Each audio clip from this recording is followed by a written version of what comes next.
Fala meus amigos, estamos começando aqui mais um vídeo do canal e hoje a gente vai falar sobre o viés ideológico da direita, tá? A direita costuma dizer aí que não tem viés ideológico, que governa sem viés ideológico. Essa expressão, na verdade, o Bolsonaro inventou aí, né? Enfim, conectou ali com a verborragia, enfim, de baixo nível, patética dele lá. Agora, isso é uma ideia que não é dele, ele não inventou isso, né? Os neoliberais sempre utilizam isso, fazem aí uma distinção muito pobre entre técnicos e ideológicos, que na verdade não existe, isso é uma balela, né? A gente vai tentar falar um pouquinho sobre isso aqui hoje. Eu falei até disso no vídeo anterior, no vídeo de ontem, né? Quando eu falei de mais uma bobagem do juiz Moro, tá? Mas enfim, hoje vamos aprofundar essa reflexão aqui, porque ontem aconteceram duas coisas muito interessantes aí que denotam, que chamam a atenção para esse aspecto aqui bacana aí do debate político, que foram, primeiro, o Roger Waters, né, que a BMG rompeu um contrato com ele por conta aí de posicionamentos políticos dele pró-Palestina, tá? Vamos falar rapidinho disso aqui. E o Luciano Hang, aquela figura patética lá, né, o velho da van, que, enfim, né, aquele sujeito que fica lá vestido igual uma periquita velha, né, enfim, foi condenado a pagar uma indenização de 85 milhões de reais para os funcionários, porque coagiu os funcionários a votarem no Bolsonaro. Aliás, todo mundo sabia disso, né? Ele fez vídeos, enfim, é uma coisa patética, mas enfim, isso na verdade são dois exemplos, né, do viés ideológico da direita que eles fingem que não tem, tá? E aí, quando eu li essas duas notícias, eu lembrei de mais alguns casos aqui que eu tenho aqui na minha memória e fui pesquisar, fui fazer uma pesquisinha aqui apenas para pegar ali umas datas, uns dados mais específicos, e eu vou passar para vocês aqui então essas 7 lições rápidas aqui sobre o viés ideológico da direita, tá? Antes eu deixo para vocês aqui mais uma vez a dica do meu novo livro de poemas, está aqui do outro lado de cá, tá? Quem quiser entrar em contato aí pelo Zap e furar esse bloqueio absurdo que eu sigo vivendo aqui, mas enfim, quiser entrar em contato aí, a gente conversa a respeito do livro, tá? E vai ser um prazer aí, tá? Bom, pessoal, então vamos lá, vamos direto aqui para as duas notícias, para a gente poder resumir o que aconteceu ontem e depois passar para os outros 5 exemplos, tá? Primeira notícia ligada ao Roger Waters, que é o ex-vocalista do Pink Floyd, tá? Que veio ao Brasil, inclusive, recentemente, deu várias entrevistas, se encontrou com várias pessoas da esquerda, inclusive o Lula e tal. Enfim, a notícia é essa aqui, vou deixar os links aqui para vocês também. E vou tentar atualizar os links anteriores aqui também, estão aqui totalmente, tá? Enfim, fora de contexto. Mas enfim, Roger Waters acusa BMG de romper contrato após comentários anti-Israel.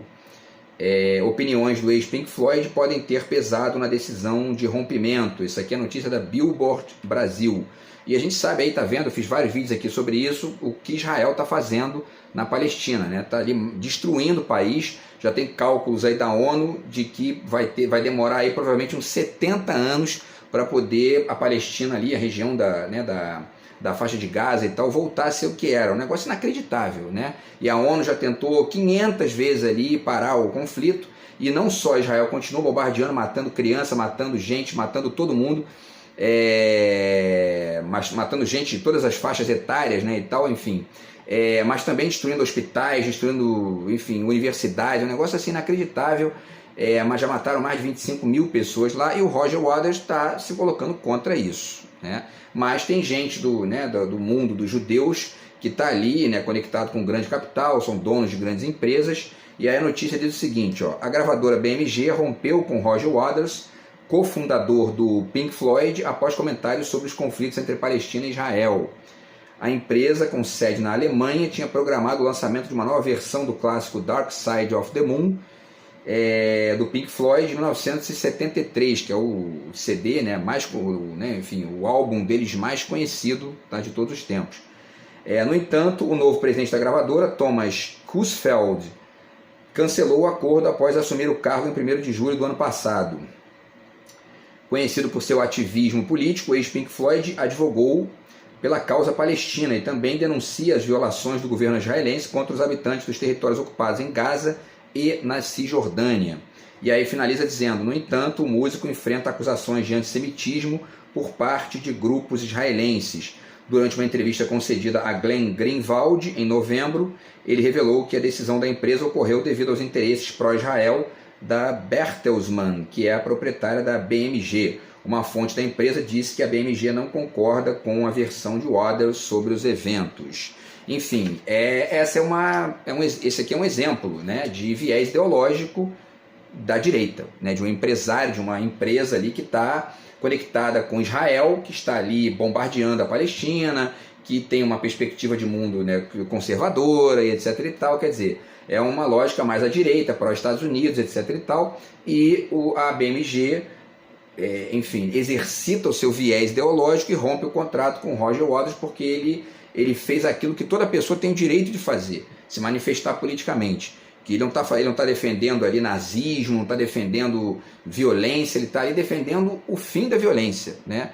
E foi ali, enfim, perdeu o contrato com a gravadora porque existe um viés ideológico na direita, tá? Vamos ao segundo exemplo agora, tá? Que é o exemplo do velho da van, essa periquita velha aí, que é uma figura bizarra, que é ali, enfim, passou anos e anos aí vomitando besteira, falando asneira sobre comunismo, né, descendo a lenha no Lula, xingando Lula de ladrão, etc e tal, e coagindo os funcionários a votarem no Bolsonaro, né? Vamos ver aqui, ó. Hang é condenado a pagar 85 milhões de reais por coagir empregados em eleição. Juiz diz que empresário teria reeditado o antigo voto de cabresto, que era isso, né? Era aqueles caras que tinham poder, e até hoje existe isso aí nos rincões e tal. Enfim, e aí usavam esse poder para poder obrigar as pessoas a votarem, senão perdia casa, perdia emprego, perdia comida, né?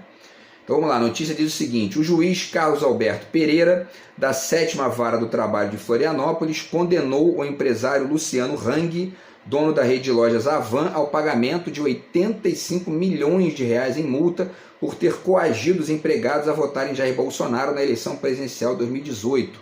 Cabe recurso da decisão, tá? E aí a notícia continua: a sentença foi proferida em ação civil pública movida pelo Ministério Público do Trabalho, o MPT, e o órgão alegou que Hang realizou campanha política dentro de lojas da Avan com participação obrigatória dos empregados. E é aquela história, ele tem todo o direito de opinar politicamente, até de fazer campanha, né? Isso é comum, empresários fazem campanha e tal. O problema é que ele decidiu coagir os funcionários a votar no Bolsonaro, né? Aí não pode fazer isso, né? Isso é muito proibido. E muito feio, não é legal fazer isso. Sabe o que é isso? Viés ideológico, né? Tá? Segundo a acusação, continua aqui a notícia, né? Hang ameaçou despedir os funcionários e fechar lojas da Avan se Fernando Haddad, então candidato do PT e adversário de Bolsonaro, fosse eleito presidente da República. Os empregados teriam sido ainda constrangidos a responder a enquetes dentro dos estabelecimentos, respondendo em quem votariam. Olha isso, né? Isso é um negócio assim. Ao mesmo tempo que isso é bizarro, né, e absurdo no nível ali de isso ser uma coação, é ao mesmo tempo estúpido, né? Porque o cara trabalha ali, recebe o salário do cara, ele vai dizer que vai votar no Lula ou no Fernando Haddad? Óbvio que não, né? Entendeu? Quer dizer, o Luciano Hang, isso é um idiota, já anda e fala, né? Já anda e fala ali e se mexe igual um periquito velho, ainda quer, entendeu? Enfim, tá? E aí, para finalizar, pessoal, continuando aqui a notícia, o juiz ordenou também o pagamento de R$1 milhão a título de danos morais coletivos e estabeleceu indenização de R$1.000 para cada funcionário que tivesse vínculo empregatício com a Avan em outubro de 2018. O total a ser pago chega a R$85 milhões pelos cálculos da Justiça do Trabalho. E finaliza aqui, ó, na decisão, o juiz escreveu que, e aqui é muito importante entender esse finalzinho aqui, porque isso aqui denota nitidamente o viés ideológico, né? Na decisão, o juiz escreveu que Hang teria reeditado o antigo voto de cabresto, no qual a pessoa dotada de maior poder numa comunidade busca impor sua escolha política aos demais, né? É o viés ideológico da direita, pró-neoliberalismo, enfim, pró tudo isso que Bolsonaro e Paulo Guedes, enfim, né, vomitaram no Brasil aí nos últimos anos, tá? Nesses últimos 4 anos. Bom, vamos para o terceiro caso aqui, tá? O terceiro caso envolve uma crônica, aliás, desculpa aqui, o terceiro caso não, peraí. Sim, o terceiro caso agora, na verdade, é o caso aqui, que aí eu vou passar para outros casos, tá? Como eu falei aqui, que estão além dessas duas notícias, tá? Que são casos antigos. O terceiro caso, pessoal, tem a ver com, deixa eu ver aqui, tá? Vamos atualizar aqui, um documentário chamado Filmes Ruins, Árabes Malvados, certo? Eu vou deixar o link para vocês aí, porque esse documentário ele está no YouTube, tá? Legendado em português, tá? E é um documentário muito interessante, tá? Eu não tenho o nome do diretor aqui, mas enfim, eu vou ler para vocês rapidinho uma sinopse aqui, feita pelo site colecionador.com, tá? E diz o seguinte aqui, ó, muito interessante isso, ó. Documentário que expõe de maneira detalhada como o cinema de Hollywood, desde o início da sua história até os mais recentes blockbusters, que são os filmes mais comerciais, né? Mostrou os árabes de forma distorcida e preconceituosa. O filme tem como apresentador o aclamado autor do livro Real Bad Arabs, Dr. Jack Shaheen, professor da Universidade de Illinois e estudioso do assunto. O filme faz uma análise baseada em uma longa lista de imagens de filmes de como os árabes são apresentados como beduínos bandidos, mulheres submissas, homens violentos, sheiks sinistros ou idiotas perdulários, ou ainda como, e essa aqui é a imagem mais comum, né, que se vê no senso comum aí, como terroristas armados e prestes a explodir pessoas e lugares. Tá? Uma maneira brilhante de mostrar em uma narrativa bem construída como as imagens contribuem para formar os estereótipos em torno dos árabes, suas origens e sua cultura. Para escrever o livro, o autor analisou mais de 900 filmes, o que possibilitou formar essa contranarrativa, reforçando a necessidade de mostrar a realidade e a riqueza da cultura e da história árabes. O filme foi exibido em diversos festivais nos Estados Unidos, Europa e mundo árabe e recebeu o apoio do Comitê Antidiscriminação dos Árabes Americanos. Tá? O diretor está aqui, são dois, né? Jeremy Irp e Sut Jali, tá? E é de 2006. Eu vou deixar o link para vocês aí também, tá? Para vocês conhecerem, tá? Esse documentário que é muito interessante. Beleza, pessoal? Bom, vamos aqui então ao próximo, né? Esse foi o terceiro exemplo aqui, tá? Vamos ao próximo exemplo. E esse aqui também é muito interessante, tá? Aliás, só antes aqui de, né, vale citar esse livro aqui, tá? Da Ana Maria Baiana, Como Ver um Filme, porque ela também conta outros casos aqui semelhantes de estereótipos criados por narrativas meio que sistemáticas ali de Hollywood, tá? Vale a pena entender isso aí também, porque inclusive é bom ver o filme não só para se divertir, mas também tentando pescar isso aí, porque senão daqui a pouco tu tá achando que todo árabe é terrorista, né? Tá? Então, enfim, o quarto exemplo tem a ver com as empresas que colaboraram com a ditadura militar. Aliás, só para finalizar ainda a questão dos árabes, o viés ideológico fica evidente ali, né? É o viés ideológico da indústria do cinema dos Estados Unidos, ou seja, da direita, né? Que está ali vendendo uma visão, né, no que diz respeito a eles lá, de que o árabe é o vilão e eles são sempre os heróis, né? Enfim, o próximo aqui, quarto exemplo, as 80 empresas que colaboraram com a ditadura militar no Brasil, tá? Foi feito aí a Comissão da Verdade e descobriram uma série de documentos que demonstram que várias empresas, que algumas existem até hoje, colaboraram com a ditadura militar no Brasil, com o golpe e com a manutenção, né, dos ditadores, não só no sentido ali de um apoio econômico estrito, mas inclusive no sentido de espionagem dos sindicatos e tal. Vamos ver aqui, ó. Vou deixar o link para vocês também da reportagem do El País, tá? Mais de 80 empresas colaboraram com a ditadura militar no Brasil. A Comissão Nacional da Verdade divulga uma lista de empresas que delataram funcionários, tá? Viés ideológico, né? Para dizer o mínimo, né? Sem contar o crime, né? Mas enfim. Notícia de 2014, vou deixar para vocês o link aqui, tá? E diz o seguinte, ó. Mais de 80 empresas estão envolvidas em espionagem e delação de quase 300 funcionários, segundo o levantamento feito pela Comissão da Verdade, a Comissão Nacional da Verdade. O intuito era sufocar qualquer movimento sindicalista que estivesse sendo gestado entre os trabalhadores de grandes montadoras como Volkswagen, Chrysler, Ford, General Motors, Toyota, Scania, Rolls-Royce, Mercedes-Benz e também de outros setores, como a Brastemp, a estatal Telesp, a Kodak, a Caterpillar, Johnson & Johnson, Petrobras, Embraer e Monarch, que é aquela empresa de bicicleta também, né? Todas elas concentradas no ABCD Paulista e no Vale do Paraíba. E aí, para finalizar, entre os nomes mais conhecidos da lista, estão, né, enfim, aí cita vários empresários aqui, tá? E aí, para finalizar, eles dizem uma coisa aqui muito interessante, né, e ao mesmo tempo bizarra, que está ligada ao Lula, tá? O ex-presidente Luiz Inácio Lula da Silva também aparece nos registros, identificado como líder sindical pela Volkswagen, em informação divulgada na semana passada pela Reuters, isso em 2014. No registro informante da Volks sobre Lula, dizia que os metalúrgicos estavam insatisfeitos, olha só isso, hein? Dizia que os metalúrgicos estavam insatisfeitos com as medidas do governo em geral e cita como exemplo o Banco Nacional de Habitação, BNH, e um decreto impopular assinado pelo general João Figueiredo, que retirou, foi o último general da ditadura, né? Que retirou os auxílios de alimentação e transporte dos funcionários, bem como férias, 13º, participação nos lucros e promoções. Sabe o que é isso? Viés ideológico. Para além dos crimes, né? Porque era um período ditatorial, etc. e tal. Muita gente foi torturada aí por culpa disso aqui, né? Mas enfim, tá aí, ó. Então um presidente lá, que era um general, baixou um decreto acabando com auxílio alimentação, auxílio transporte, férias, 13º, participação nos lucros e promoções, e começou a ter revolta, né? E aí esses revoltosos foram denunciados ali pelos espiões ali da Volkswagen, né? Quer dizer, a tal liberdade de mercado, né? Contribuindo, na verdade, para poder manter uma ditadura, enfim, tudo mais, tá? Então, enfim, isso aqui é importante porque desenha também mais um viés ideológico da direita, né? A direita apoia a ditadura se for uma ditadura de direita. Ela não tem o menor problema em apoiar a ditadura, certo?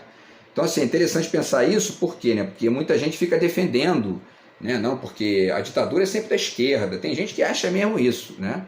Enfim, a história mostra, inclusive, que tem mais ditaduras de direita do que de esquerda na história do mundo aí, tá? Do mundo recente, especialmente, né?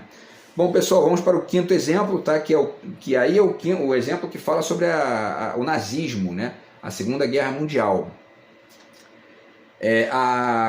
Aliados, aqui vou deixar o link para vocês, tá? Tecmundo, tá? Que é um site aqui de tecnologia. Aliados do nazismo, a IBM e seu envolvimento com a solução final dos judeus, né? Para quem não sabe o que é a solução final, foi a solução que os alemães encontraram ali na última metade da guerra, que foi acabar, dizimar todos os judeus da Europa, tá? Nos campos de extermínio, certo? Enfim, e aí eles falam aqui, né? E aí tem dois casos que eles contam aqui, um lembrando a matéria anterior, falando sobre a Coca-Cola, e o outro falando sobre a IBM, tá? Ele diz o seguinte aqui: na matéria passada contamos para você sobre como a subsidiária da Coca-Cola na Alemanha inventou a Fanta laranja e tirou o proveito da mão de obra escrava de prisioneiros de campos de concentração e da população civil dos territórios ocupados para produzir o refresco e fazer dinheiro. A Coca-Cola inventou a Fanta laranja, porque, né, os alemães são louros, inventou a Fanta laranja lá para poder agradar os nazistas e usou trabalho escravo de judeus presos em campos de concentração, a maioria deles que ia ser depois, né, assassinado, para poder ganhar dinheiro, certo? Viés ideológico, um viés ideológico dos piores, né? Cá entre nós. E aí, continuando e dando continuidade à série, hoje vamos falar sobre o envolvimento da IBM com os nazistas e sua participação na implementação da solução final, porque não foi só um apoio meramente ali ideológico no sentido estrito, né, de mundo das ideias e tal. Eles financiaram com dinheiro, ganharam dinheiro e ajudaram os nazistas a contabilizar os judeus nos campos de concentração e de extermínio, tá?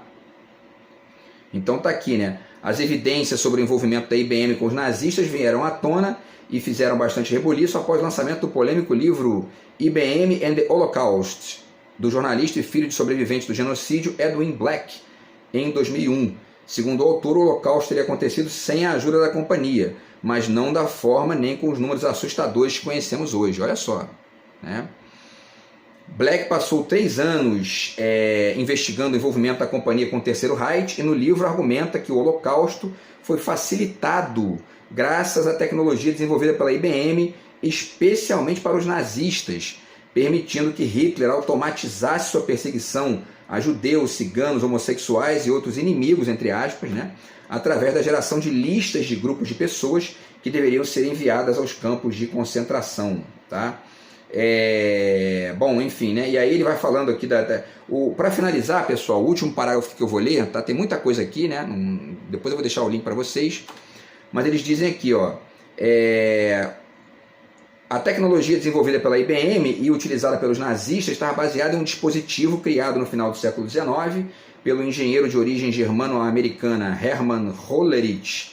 Ele inventou um modo de armazenar dados em cartões através de uma série de perfurações que representavam diferentes tipos de informações, tais como idade, religião, educação e endereço. Esses cartões eram introduzidos em máquinas que os organizavam e realizavam o cruzamento das informações perfuradas neles, e basicamente a tecnologia permitia transformar peças de papel individuais em dados estatísticos. Tá? Última frase aqui.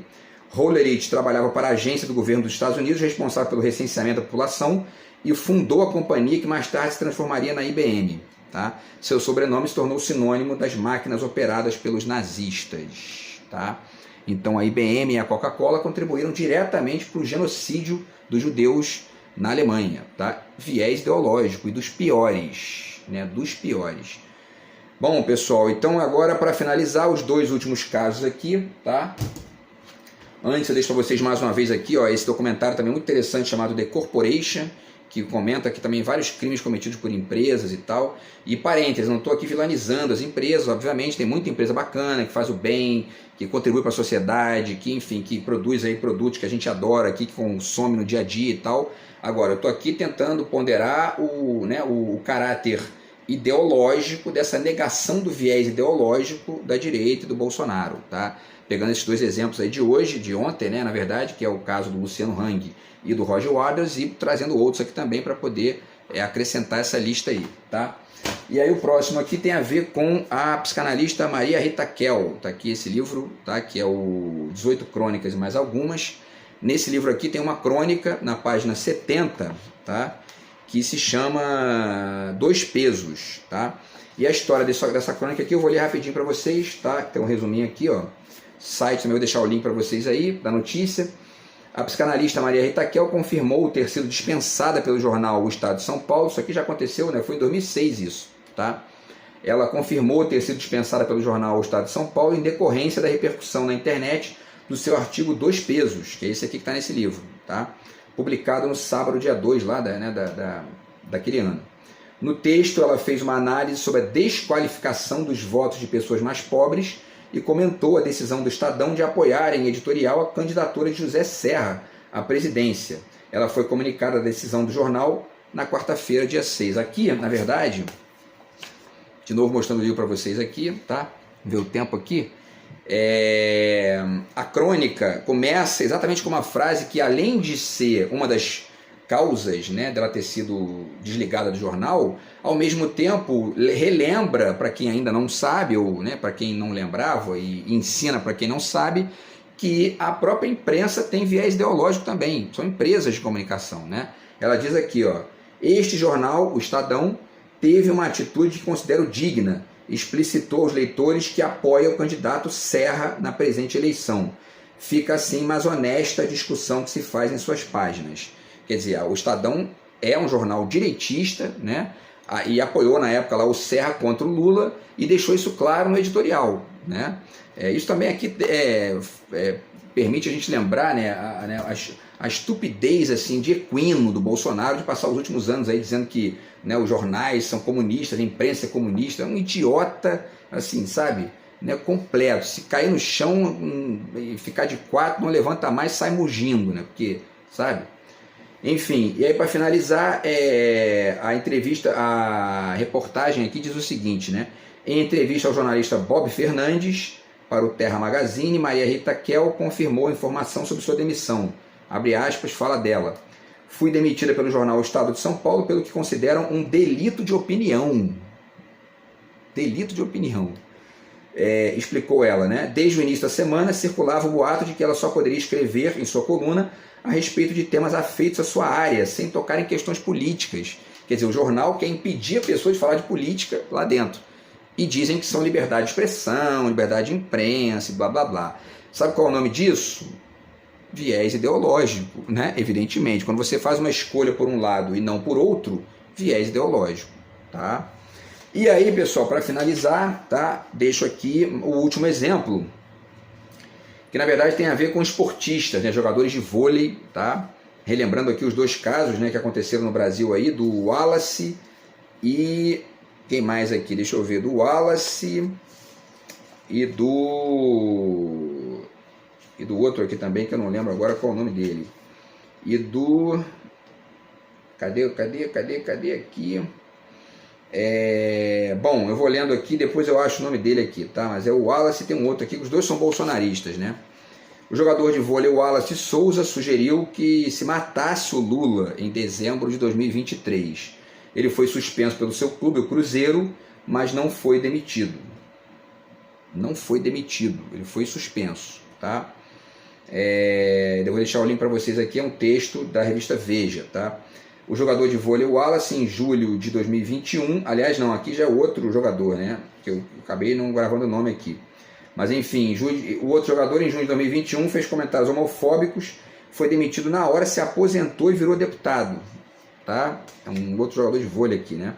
E aí, o Vitor Irajá da Veja comentou agora em janeiro, né? Agora, né? Esse mês, no incidente envolvendo o Wallace e o Cruzeiro, os apoiadores do time, Unimed e ArcelorMittal, são empresas, divulgaram notas indignadas, exigiram providências, mas basicamente delegaram a responsabilidade pela apuração dos fatos e a decisão final à agremiação e entidades esportivas. Até nas redes sociais de algumas das empresas patrocinadoras, os posicionamentos já não são nem encontrados mais, tá? E aí no episódio 2021, que tem a ver com esse outro jogador aqui, que eu acabei não anotando o nome dele, Maurício, eu acho o nome dele, tá? No episódio de 2021, a reação foi outra. Os patrocinadores do clube, Fiat e Gerdau, pressionaram por uma solução bem mais severa, né? Sem querer ver suas marcas associadas a uma atitude que incitava a discurso de ódio, como se desejar a morte de alguém não fosse discurso de ódio, né? Enfim. E a discriminação, se posicionaram por seu desligamento da equipe, o que foi de fato efetivado 48 horas depois do incidente. É isso aí, Maurício, tá? Aposentado do vôlei, Maurício migrou para político, foi eleito no ano passado deputado federal por Minas Gerais pelo PL, partido do ex-presidente Jair Bolsonaro. Então, assim, isso aqui, na verdade, desculpe, eu trouxe esse exemplo aqui porque para poder ponderar o seguinte, né? É engraçado como, para essa gente, é menos pior um ataque homofóbico do que desejar a morte, o assassinato de alguém, né? Mas por que isso? Porque o grande inimigo dessa gente é a esquerda. É o Lula, é o Ciro, é o PSOL.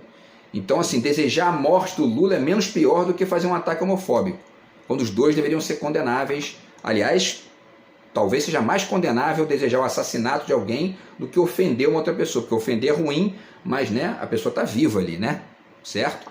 Mas assim, existe um viés ideológico no mercado, existe um viés ideológico na direita, que eles ficam escondendo, dizendo que não tem, mas tem, tá? E não faltam exemplos disso aí. Uma última coisa que a gente pode citar aqui, tá, que eu deixo para vocês, é o Dunga, né? O cara que foi aí técnico da seleção, foi capitão lá do Tetra e tudo mais. O Dunga já defendeu a ditadura militar várias vezes, com um período de liberdade, né? E nem por isso deixou de ser convocado para treinar a seleção 2 vezes, né? E, enfim, além de tudo, tem aí o espaço aberto para ele no mercado do futebol e tal. E é um defensor aberto da ditadura, bolsonarista, certo? Sabe por quê? Porque o mercado que aceita isso aí tem viés ideológico, tá? E fica fingindo que não tem, fica enganando o juiz Moro, dizendo que uma coisa é técnico, o outro é isso, tal de lei das estatais, tudo conversa fiada. Eles têm viés ideológico pra caramba. E esses exemplos aqui, que não são poucos, eu citei 7 aqui, 8 talvez aí, mas tem centenas de exemplos que mostram bem isso, tá? Então é isso, pessoal, a gente volta aí no próximo vídeo do canal, tá? Grande abraço, tamo junto, fui.